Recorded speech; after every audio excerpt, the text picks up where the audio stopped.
Yeah, I don't know.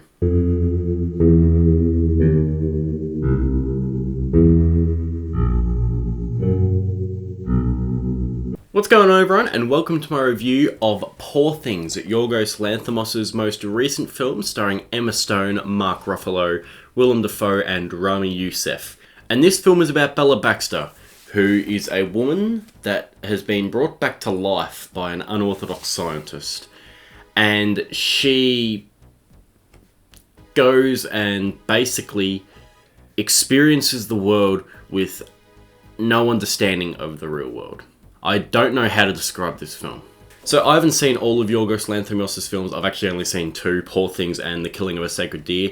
But I would like to watch The Lobster, The Favourite and Dogtooth because I do think that he's a very, very interesting director.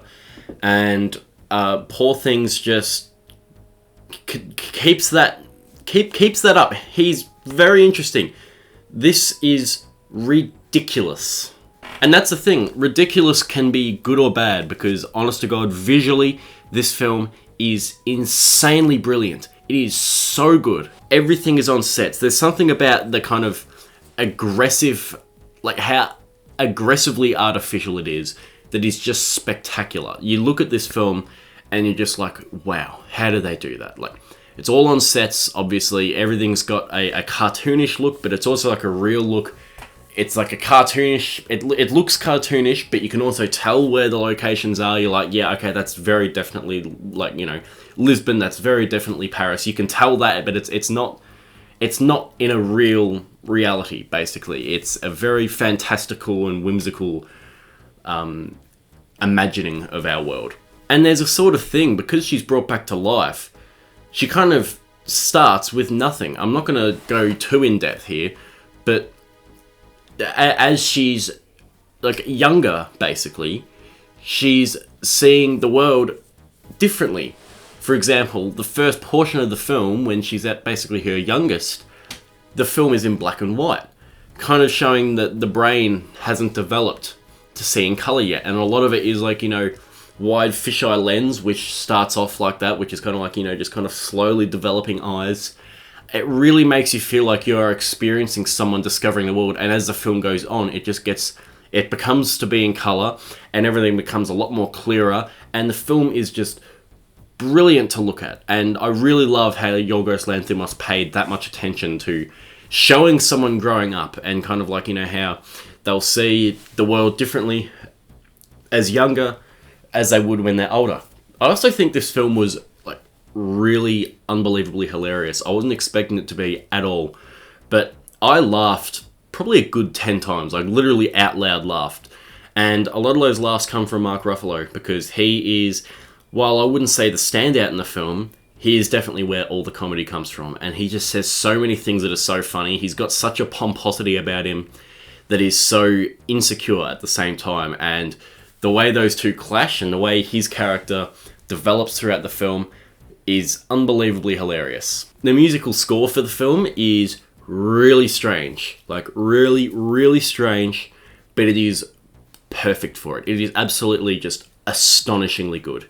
And there's nothing about the score that doesn't fit the film. The film is so bizarre and weird and wild, and the score fits that perfectly. It manages to really inhabit that craziness that the film has. Honest to God, as much as Mark Ruffalo is the funniest part, all of the actors just go for it in this film. Like, really, Emma Stone, what she's doing in this film is fearless.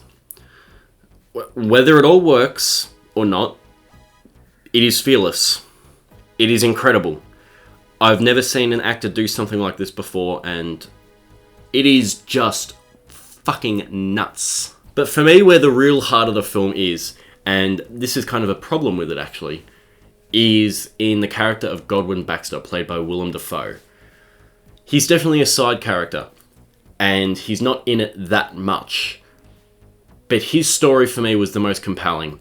How you see him, and he's just so fucking weird with his disfigured face, and he just sits there and just goes, bah, bah, and burps bubbles into the air. It's just like, this guy's terrifying. He literally looks like Frankenstein's monster, kind of. And that's kind of what this film is. It's kind of like, a gender-swapped Frankenstein in a way.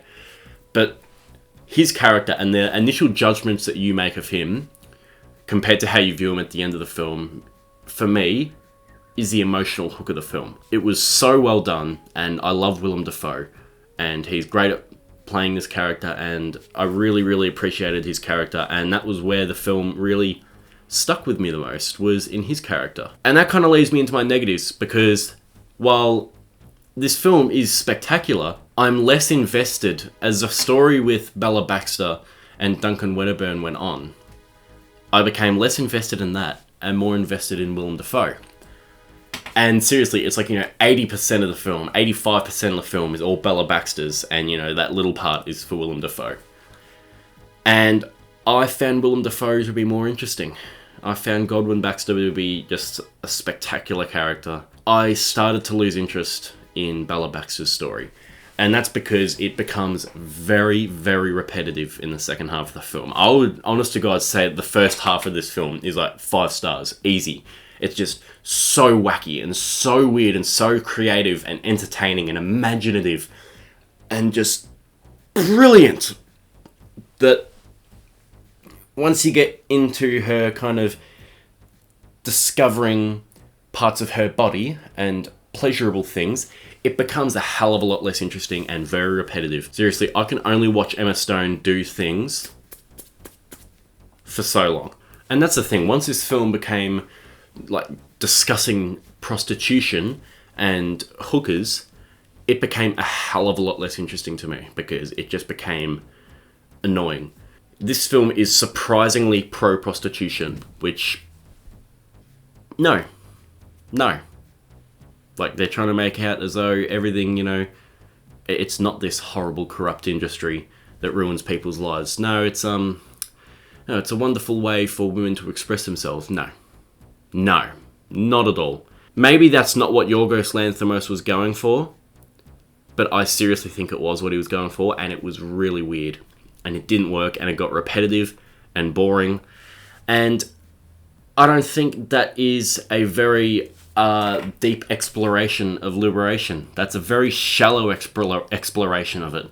And I thought it was really, really poorly handled. It explores some things that are just stupid. And seriously, just not even worth thinking about. It's like, it gives at one stage, is like, what if the idea of being unfaithful to your loved one is just a barrier of society? What if that's just a wall that society's put up and said, no, this is a no-go zone. You don't cheat on your husband or your fiance or your wife or what. You don't do that.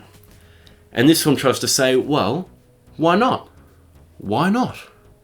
Why, when I'm about to get married, should I not just run off with another guy? Like, why not? Why not? And it's just very muddled in its messaging and very stupid in parts. And I really, really lost interest in the second half of this film. And that's another thing too. While the very ending of the film is great, the actual last 15 minutes felt like a random 15 minutes of reels that they just spliced onto the end of it. And I'm like, look, it would have been, if you had have ended it here, this would have been great. But no, it just has to keep going on just for another, just to try and hammer home its point again, which it ended up being preachy. I'm going to compare Poor Things to Barbie, actually. I think it's a very similar film about women empowerment and stuff like that. This one, for the first half, does it in very creative ways, but it becomes very redundant and repetitive in the second half. And while I did enjoy the film overall and respect it, I don't think it's this brilliant film that everyone's making it out to be. I don't think it's anywhere near as good as Killing of a Sacred Deer. And I'm going to give Poor Things 3.5 stars.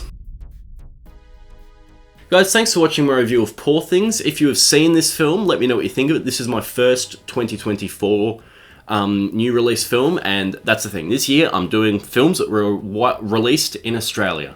So, Poor Things was released in Australia. I'll do a review of Priscilla, but I actually want to see that film a second time before I do a review of it. And I'd also like to do one of Dream Scenario as well. So, this is the first of the year that I'm doing. Pardon me. This is the first review of the year that I'm doing. yeah, I'll see you all next time. Bye.